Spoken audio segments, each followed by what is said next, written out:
France versus Spain খুব সহজেই তো ফাইনাল হতে পারত, অথচ তাদের সবসময় দেখা হয়ে যায় সেমিফাইনালে। 2024 ইউরোর সেমিফাইনালে দেখা হয়েছিল, 2025 নেশনস লিগের সেমিফাইনালে দেখা হয়েছিল, 2026 বিশ্বকাপেরও সেমিফাইনালেই দেখা হচ্ছে এই দুই ফুটবলীয় পরাশক্তির। যেই ম্যাচটাতে স্পেনের তো আসলে জেতা উচিত, জেতার কথা, সহজেই জেতার কথা। মানে আপনি যদি হচ্ছে গিয়ে ইতিহাসের দিকে তাকান, গত দুইটা যে টুর্নামেন্টের কথা বললাম, ইউরো এবং নেশনস লিগ, সেই দুইটাতেই স্পেন জিতেছে। যদি আপনি ফ্রান্স স্পেন সর্বশেষ 10টা ম্যাচের হেড টু হেড দেখেন, সেইখানে স্পেন 7টা ম্যাচ জিতেছে, একটা ড্র হয়েছে, ফ্রান্স মাত্র 2টা জিতেছে। ফলে স্পেনের তো সহজেই আজকে জিতে যাওয়ার কথা, ফাইনালে উঠে যাওয়ার কথা। 2010 সালে যে বিশ্বকাপ তারা জিতেছিল, সেই বিশ্বকাপটা আরো একবার সেকেন্ড ওয়ার্ল্ড কাপ শিরোপা জয়ের লাস্ট ধাপটাতে স্পেনের পৌঁছে যাওয়ার কথা। কিন্তু প্রবলেম হচ্ছে এই ইতিহাস দিয়ে মাঠের ফুটবল হয় না। মাঠের ফুটবলে এইবারের বিশ্বকাপে দুই দলের যে খেলা, তাতে যে খুব আলাদা করা যাচ্ছে দল দুটোকে তা না, কিন্তু তুল্যমূল্য বিচারে ফ্রান্সে এগিয়ে থাকবে স্পেনের চেয়ে। আমি ইনফ্যাক্ট একটা ওই প্রেডিকশন ভিডিও করেছি, আমার ফেভারিট র্যাঙ্কিং যেটা করেছি, যেটা আবার আমার খুব ফেভারিট আলোচনা, সেইখানটাতেও কিন্তু আমি ফ্রান্সকে 1 নম্বরে রেখেছি, স্পেনকে 2 নম্বরে রেখেছি। এখন এই দুইটা দলের একটা দল তো শিওরলি সেমিফাইনাল থেকে বাদ হয়ে যাবে, কিন্তু এই দুইটা দল এখন পর্যন্ত টুর্নামেন্টের বিবেচনা আমার মনে হচ্ছে যে যারাই ফাইনাল উঠবে তারাই আসলে বিশ্বকাপ জিতবে। ফলে সেই মুখোমুখি লড়াইটাতে এই সেমিফাইনালটায় ফ্রান্সের যাওয়ার সম্ভাবনাটা আমি যেহেতু একটু বেশি দেখছি, সেই কারণে ফ্রান্সকে 1 নম্বরে রেখেছি, কিন্তু স্পেনকেও 2 নম্বরেই রেখেছি। আর্জেন্টিনা ইংল্যান্ড আরেকটা সেমিফাইনালের যে মুখোমুখি আছে, ওইখান থেকে তো একটা দল শিওরলি ফাইনালে খেলবে এবং ওই দুইটা দল অবশ্যই বিশ্বকাপ জিততে পারে। কিন্তু সেমিফাইনালের আগের হিসাব নিকাশে এই ফ্রান্স ভার্সেস স্পেন এই ম্যাচটা আসলে সত্যিকার অর্থেই ফাইনালের আগের ফাইনালের একটা ভাইব দিচ্ছে। স্পেনের কোচ দেলা ফুয়েন্তে কিন্তু এক্স্যাক্টলি এই কথাটাই বলেছেন যে ফাইনালের আগের ফাইনাল এই ম্যাচটা, সেইটা আর্জেন্টিনা ইংল্যান্ডের কোচ প্লেয়ার বা তারাও তাদের পয়েন্ট অফ ভিউ থেকে সেভাবে আসলে বলতেই পারে। পয়েন্ট হচ্ছে গিয়ে এই যে ম্যাচটা হচ্ছে, সেইখানটাতে আসলে ডিফারেন্সটা মেক করে দিবে কি, কোন জায়গাটাতে লড়াই হবে। লড়াইটা হবে ফ্রান্সের অ্যাটাকের সঙ্গে স্পেনের ডিফেন্স, এবং এইটা এত চর্চিত হচ্ছে, একটু অবাক করার মতো। মানে মনে হচ্ছে যে ব্রাজিল ভার্সেস ইতালি খেলা হচ্ছে, যে অ্যাটাকিং ফুটবলের সঙ্গে ডিফেন্সিভ ফুটবল, বা ফ্রান্স ভার্সেস ইতালিও বলতে পারেন। ফ্রান্স তো অ্যাটাকিং ফুটবলের জন্য তাদের খ্যাতি রয়েছে, কিন্তু স্পেন ডিফেন্সিভ ফুটবল, তাদের ডিফেন্স এত ভালো, সেইটাই বিশ্বকাপের চর্চায় ফ্রান্সের অ্যাটাকের সঙ্গে সেই তুলনায় আসছে, চলে আসছে। মানে কি যে এইটা সাম্প্রতিক সময় শুধু না, একেবারে ইতিহাস ধরে আসলে টান দিয়ে দিয়েছে। কেন আসলে এরকম ঘটনাটা ঘটছে এবং আলটিমেটলি কি সত্যি সেইটা ডিসাইড করে দেবে কিনা। দেখেন, গত বছরের জুন মাসেই যেই নেশনস লিগের সেমিফাইনালে মুখোমুখি হয়েছিল ফ্রান্স স্পেন, যেখানে ফ্রান্স 5-4 গোলে হেরে গিয়েছিল স্পেনের কাছে, সেই ম্যাচের রেজাল্টটা কিন্তু একটু মিসলিডিং। ওটা কিন্তু জাস্ট শুধু যদি আপনি রেজাল্টটা দেখেন, তাহলে আপনার কাছে মনে হবে যে মানে খুবই একেবারে টায়ে টায়ে লড়াই হয়েছে, বাঘে সিংহে লড়াই হয়েছে। হ্যাঁ, অবশ্যই লড়াই তো জমজমাট হয়েছে, 9 গোলের ম্যাচ, থ্রিলার তো বটেই, 5-4 গোলে স্পেন জিতেছে, কিন্তু ম্যাচটাই স্পেন আসলে একতরফায় জিতে নিয়েছিল। তারা শুরুতে 4-0 গোলে এগিয়ে গেছে, ফ্রান্স একটা গোল শোধ দিয়ে যেন 4-1 করেছে, তারপরে তারা আরো একটা গোল দিয়ে 5-1 করে নিয়েছে। শেষ দিক থেকে ফ্রান্স 3টা গোল শোধ করেছে। 79 মিনিট থেকে আর্জেন্টিনা যেমন মিশরের বিপক্ষে 3 গোল দিয়ে ম্যাচ জিতে গেল, ওই 79 মিনিট থেকে ফ্রান্স শেষে 3 গোল দিয়ে ব্যবধানটা কমিয়ে এনেছে, সেটা 5-4-এ নিয়ে গেছে। কিন্তু স্পেন ওই পুরো ম্যাচটাই ডোমিনেট করেছে এবং লামিন ইয়ামাল ছিলেন ডেভাস্টেটিং, আনস্টপেবল।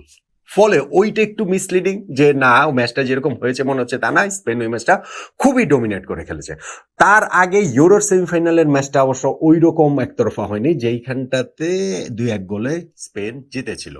এখন এই ম্যাচটার ক্ষেত্রে অনেক গোল এই ম্যাচটাতে আছে, সেটা আমরা বলছি ফ্রান্সের পয়েন্ট অফ ভিউ থেকে। ফ্রান্স এবারের বিশ্বকাপে তাদের যে অ্যাটাকিং ট্রায়ো, যেটা আসলে কোয়ার্ট্রেট হয়ে যায়, সেই ট্রায়ের মধ্যে কিলিয়ান এমবাপ্পে, উসমান ডেম্বেলে এবং মাইকেল ওলিসে রয়েছেন, এবং কোয়ার্ট্রেটে 4th জন এসে এখানে ডিজায়ার দুয়ে অথবা ব্রাডলি বার্কোলা অ্যাড হন।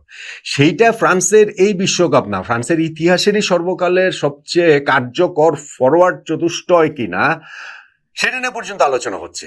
সেই আলোচনাটা আসলে একটা ভিত্তি পাবে কোন সময়, যদি ফ্রান্স বিশ্বকাপ জিততে পারে। যদি বিশ্বকাপ না জিততে পারে, তাহলে এই আলোচনা হালে পাত্তা পাবে না। বিশ্বকাপ জিতলে এই কোয়ার্ট্রেট বা এই ট্রায়ো, অ্যাটাকিং ট্রায়ো, বিশ্বকাপের ইতিহাসে শুধু ফ্রান্স না, সব দলের মধ্যেই সেরাদের তালিকায় কোথায় থাকবে, সেই আলোচনা হতে পারে। কিন্তু সেই বিশ্বকাপ না জিতলে আলোচনাটা হবে না। এই তারা এখন পর্যন্ত যেমন ধরেন কিলিয়ান এমবাপ্পে ওয়ার্ল্ড কাপ এলেই তো তিনি বিস্ট হয়ে ওঠেন, এমনিতেও তাই, মানে ক্লাব ফুটবলে যে পারেন না বিষয়টা তা না। এই রিয়াল মাদ্রিদের এই সিজনটা নাকি অত খারাপ গিয়েছে, তারপরেও 42 ম্যাচে 44 গোল। সেই কিলিয়ান এমবাপ্পে ওয়ার্ল্ড কাপে 8 গোল করেছেন, 3টা অ্যাসিস্ট করেছেন। উসমান ডেম্বেলের 5 গোল হয়ে গেছে। মাইকেল ওলিসে কোনো গোল পান নাই, কিন্তু এই ফ্রান্স টিমের কন্ডাক্টর, অর্কেস্ট্রার কন্ডাক্টর থাকে না, সেটাই মাইকেল ওলিসে। তিনি 5টা অ্যাসিস্ট করেছেন এবং সর্বকালের সর্বোচ্চ অ্যাসিস্ট যে পেলের 6টা 70 বিশ্বকাপে, সেইটা থেকে এক ধাপ দূরে রয়েছেন। 5টা অ্যাসিস্ট ওয়ার্ল্ড কাপে সেই 1996 সালে জার্মানির টমাস হ্যাসলারের পর প্রথম কারো কাছ থেকে আমরা দেখতে পেলাম। ফলে তার সামনেও সুযোগ রয়েছে, মানে এই অ্যাসিস্টের রেকর্ডটা বলছে। এখন পর্যন্ত কোনো গোল পান নাই মাইকেল ওলিসে, সেটা একটা সারপ্রাইজিং ব্যাপার। কে জানে আজকের জন্যই আসলে জমিয়ে রেখেছেন কিনা। সঙ্গে ব্রাডলি বার্কোলা অথবা ডিজায়ার ডুয়ে যাকেই খেলান না কেন, কোচ ডিদিয়ার দেশম, তারা কিন্তু সেইটা হচ্ছে গিয়ে কোচকে ওই গোল বলেন, অ্যাসিস্ট বলেন, অ্যাটাকিং প্লে বলেন, সব জায়গাটাতেই ওই স্বস্তির জায়গাটা এনে দিচ্ছেন। ফ্রান্স এই বিশ্বকাপে এখন পর্যন্ত যে 6টা ম্যাচ খেলেছে, প্রতি ম্যাচে 7.8টা শট তাদের অন টার্গেট, 47টা শট অন টার্গেট তাদের এই পুরো ওয়ার্ল্ড কাপে। অলমোস্ট প্রতি ম্যাচে 8টা করে শটস অন টার্গেট তাদের হচ্ছে। ফলে বুঝতে পারছেন যে তারা কিরকম অ্যাটাকিং থ্রেট ফ্রান্সের রয়েছে। অন দ্য আদার হ্যান্ড স্পেনের এই 6 ম্যাচ মিলে তাদের শটস অন টার্গেট মাত্র 7টা। মানে তারা ফেস করেছে মাত্র 7টা, তারা রিসিভ করেছে মাত্র 7টা শটস অন টার্গেট এই 6 ম্যাচ মিলে। এটা অ্যামেজিং একটা রেকর্ড। 1966 সাল থেকে যে বিশ্বকাপের হিসাব নিকাশ রাখা শুরু হয়েছে, তারপর থেকে শুরু করে ওয়ার্ল্ড কাপের 6 ম্যাচে কোন দলের শটস অন টার্গেট ফেস করা এত কম, 1.17 পার ম্যাচ, এটা আসলে হয় নাই। এটা হওয়ার কোনো কারণও নাই। স্পেন এই জায়গাটাতে একটা অ্যামেজিং জব করেছে। দেখেন, স্পেনের সঙ্গে এই ঠিক ডিফেন্সিভ সলিডিটি এই ব্যাপারটা ওরকম যায় না, কিন্তু আপনি যদি মনে করে দেখেন যে 2010 সালে স্পেন যে বিশ্বকাপ জিতেছিল, সেই বিশ্বকাপে কিন্তু 7 ম্যাচ খেলে স্পেন মাত্র 8 গোল দিয়েছিল। তাও তারা বিশ্বকাপ কেন জিতেছিল? কারণ তারা মাত্র 2 গোল হজম করেছিল। 7 ম্যাচে 8 গোল দিয়েছিল, মাত্র 2 গোল হজম করেছিল। এখন যে তারা 6 ম্যাচে মাত্র একটা গোল হজম করেছে, সেইটাও প্রথম 5 ম্যাচ ক্লিন শিট রাখার পর কোয়ার্টার ফাইনালে এসে বেলজিয়ামের কাছে ফাইনালি গিয়ে উনাই সিমন বিট হয়েছেন। সো এইটা কিন্তু স্পেনের সেই ব্লু প্রিন্টার কথা মনে করিয়ে দিচ্ছে 2010 বিশ্বকাপে তাদের গোলকিপার উনাই সিমন, কিংবা তাদের ধরেন হচ্ছে গিয়ে সেন্ট্রাল ডিফেন্সে পাউ কুবার্সে, আইম্যাক লাপোর্ট, কিংবা তাদের সামনে যে শিল্ড হয়ে থাকেন রদ্রি তো দুর্দান্ত ফর্মে, তার সেই ব্যালন ডিওর উইনিং ফর্মে এই ওয়ার্ল্ড কাপে তাকে দেখা যাচ্ছে। ফলে ফ্রান্সের জন্য এই কাজটা নিশ্চয়ই কঠিন, স্পেনের এই ডিফেন্স ভাঙার কাজটা নিশ্চয়ই কঠিন। যারা এই 6 ম্যাচ মিলিয়ে মাত্র 7টা শটস অন টার্গেট ফেস করেছে, ফ্রান্স প্রতি ম্যাচে অলমোস্ট 8টা করে শটস অন টার্গেট হচ্ছে গিয়ে তারা হয়েছে। ফলে সব মিলে মানে ফ্রান্স এক ম্যাচে যেটা করেছে, স্পেন 6 ম্যাচ মিলিয়ে সেইটা শটস অন টার্গেট ফেস করে নাই। ফলে ওই জায়গাটাতে আসলে নিঃসন্দেহে একটা এক্সাইটিং ব্যাপার হবে, ম্যাচটাও খুবই এক্সাইটিং হবে। এবং ধরেন ফ্রান্সের অ্যাটাকের কথা যদি আমরা বলি, তাহলে তাদের ডিফেন্সটাকে আবার একটু ইগনোর করে। ফ্রান্সও কিন্তু মাত্র 2টা গোলই হজম করেছে এই ওয়ার্ল্ড কাপে। ফ্রান্সকেও এই ওয়ার্ল্ড কাপে ধরেন নকআউট পর্বে আমার আরো বেশি যেটা করে চোখে লাগে, সেটা হচ্ছে ফ্রান্সের যখন যেটা প্রয়োজন তারা তখন সেই খেলাটা খেলতে পারে। নকআউট পর্বের প্রথম ম্যাচে সুইডেনের বিপক্ষে 3-0 গোলের জয়ে তারা চোখ ধাঁধানো ফুটবল খেলেছে, তাদেরকে উড়িয়ে দিয়েছে। নেক্সট ম্যাচটা প্যারাগুয়ে আগলি ফুটবল খেললো, ফ্রান্সও তাদের ওই ডার্ক আর্টে আগলি সেটটা বের করে আনলো, ওইভাবেই তারা ম্যাচটা জিতে গেছে। মরক্কোর বিপক্ষে কোয়ার্টার ফাইনাল ম্যাচটাতে তারা কিলিয়ান এমবাপ্পের পেনাল্টি মিস করা সত্ত্বেও কোনো সময় মনে হয়নি যে ম্যাচের কন্ট্রোল তাদের কাছে নেই। মনে হচ্ছিল যে ইটস ম্যাটার অফ টাইম, যে ঠিক আছে তারা গোল পেয়ে যাবে, তারা জিতে যাবে, এবং এক্স্যাক্টলি শেষ পর্যন্ত গিয়ে সেটাই হয়েছে।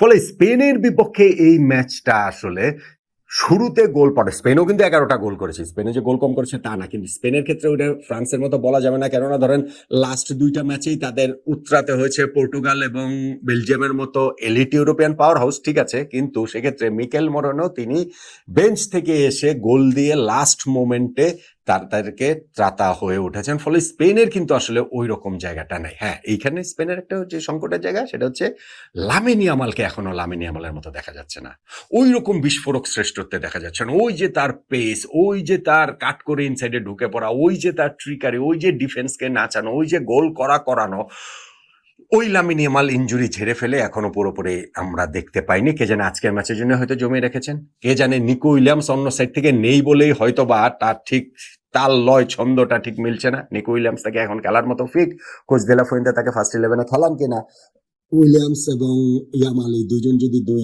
সাইডে খেলেন, তাহলে এই স্পেন অ্যাটাকিং ফুটবলে অন্যরকম হয়ে ওঠার চান্স রয়েছে। মিকেল মরেনো মনে হয় না ফার্স্ট 11-এ খেলানো হবে, কেননা ওয়ারজাবাল সেখানে আছেন এবং তিনি 4টা গোল টুর্নামেন্টে এখন পর্যন্ত করেছেন। ফলে এই যে ম্যাচটা হচ্ছে ফ্রান্স ভার্সেস স্পেন, সেইটাকে ওইভাবে ম্যাচের আবহ যে ফ্রান্সের অ্যাটাক ভার্সেস স্পেনের ডিফেন্স, হ্যাঁ এই ওয়ার্ল্ড কাপের হিসাব নিকাশ যদি আপনি ধরেন তাহলে সেভাবে বলাই যায়। আপনি যদি ধরেন যে এই সাম্প্রতিক সময়ের যে হিস্ট্রি, গত ২টা ম্যাচে ফ্রান্সের জয়, গত স্পেনের জয়, গত ১০টা ম্যাচের মধ্যে ৭টাতে স্পেনের জয়, তাতে ফ্রান্সকে আপনি হয়তো স্পেনকে আপনি হয়তো একটুখানি এগিয়ে রাখবেন। কিন্তু আমার কাছে আমি বারবার ফ্রান্স বলে ফেলছি, কারণ আমার কাছে মনে হচ্ছে যে এই টুর্নামেন্টের বিবেচনাতে আসলে ফ্রান্স স্পেনের চেয়ে আসলে এগিয়ে, এবং সত্যিকার অর্থেই এটা ফাইনালের আগের ফাইনাল, এবং আমার কাছে মনে হচ্ছে বা আমার যে প্রেডিকশন সেটা হচ্ছে স্পেন তুমুল লড়াই দিবে এবং সেইখানটাতে শেষ পর্যন্ত গিয়ে ফ্রান্স বিজয়ী হবে। হাই স্কোরিং ম্যাচ, অনেক অনেক গোলের ম্যাচ, দুই দলের লাস্ট মুখোমুখিতে যেমন ৯ গোল হয়েছে ওই রকম ম্যাচ। আমার মনে হয় না যে ওরকম হাই স্কোরিং থ্রিলার এটা হবে। টাইট ম্যাচ হবে, কিন্তু সেই টাইট ম্যাচে কোনো একটা ম্যাজিক, কোনো একটা ভুল কারো, কোনো একটা ডিসিশন রেফারিং সবকিছু মিলিয়ে ম্যাচের রেজাল্টটা কোনো এক পক্ষে চলে যাবে, এবং যেই দলটাই জিতবে তারা ওটা ফিল করবে যে বিশ্বকাপটা তাদের আসলে কোট আনকোট অধিকার। এই ম্যাচ যদি জিততে পারে তাহলে বিশ্বকাপের সঙ্গে একেবারে স্পর্শের দূরত্বে চলে আসবে, এবং আমার সেই প্রেডিকশনের জায়গাটা হচ্ছে ফ্রান্স এই ম্যাচে স্পেনকে হারিয়ে ফাইনালে উঠবে। আপনার প্রেডিকশন কি জানাতে পারেন?